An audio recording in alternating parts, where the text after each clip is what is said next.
नमस्कार. आज आपण ऐकणार आहोत ससा आणि कासवाची मजेशीर गोष्ट. तर चला तर मग मित्रांनो, तयार आहात सर्वजण? ही गोष्ट आहे ससा आणि कासवाची. एक होता ससा. ससा सगळ्याच गोष्टींमध्ये असतो ना तसाच. अगदी गोरा गोबरा, मऊ, लांब कानांचा, मण्यासारख्या लालचुटूक डोळ्यांचा आणि टुनटुन उड्या मारत झटकन पसार होणारा. एकदा एका कासवाशी त्याची मैत्री झाली. पण कासव होतं हळू, जसं नेहमी असतं तसंच. दोघेही एकाच पालकच्या मळ्यात कोवळा पाला खायला जायचे.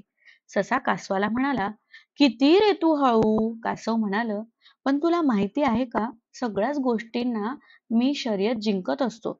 सस्याला त्याचं म्हणणं जरा आवडलं नाही. नाक मुरडलं त्याने आणि म्हणाला, मग काय करू? लावायची का शर्यत परत एकदा? या समोरच्या डोंगरावरच्या त्या आंब्याच्या झाडापर्यंत कासव म्हणाल, हो, जरा मला सराव करायला 2 दिवसांचा वेळ लागेल, तुला चालेल का? ससोबा म्हणाला, ठीक आहे, कर तू सराव.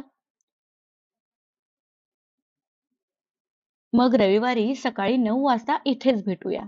शर्यत ठरल्यानंतर ससा तडक त्याच्या आजोबाकडे गेला.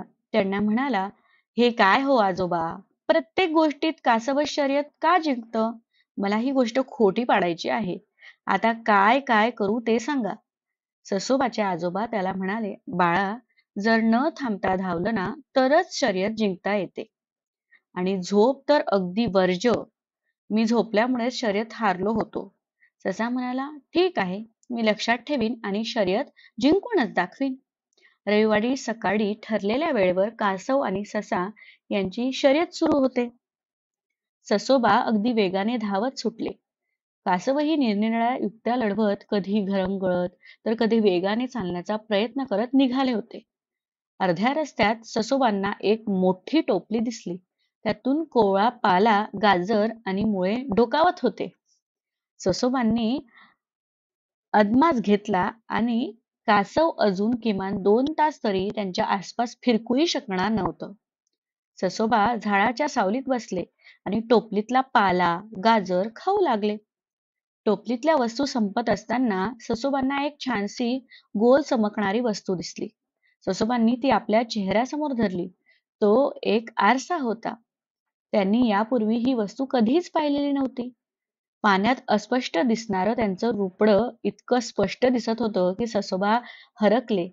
ते त्या आरशात स्वतःला न्याहाळू लागले. लांब लांब कान, छानदार डोळे, मिश्किल मिशा.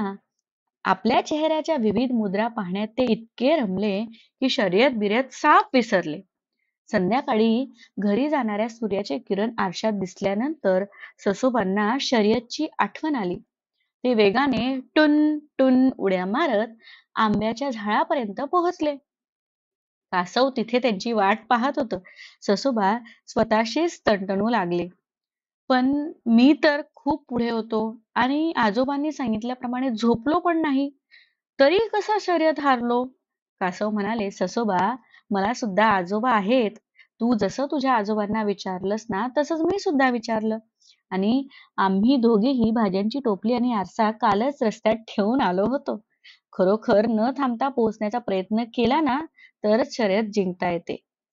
तात्पर्य इतकंच की प्रयत्न केला तर यश मिळते.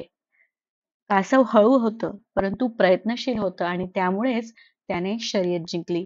तर आपणही आपले प्रयत्न प्रत्येक गोष्टीमध्ये चालू ठेवा. आपल्या चॅनलला लाईक आपल्यालाही करा, यश शेअर करा, नक्कीच मिळेल. सबस्क्राईब करा आणि धन्यवाद. कमेंट करायला विसरू नका. धन्यवाद.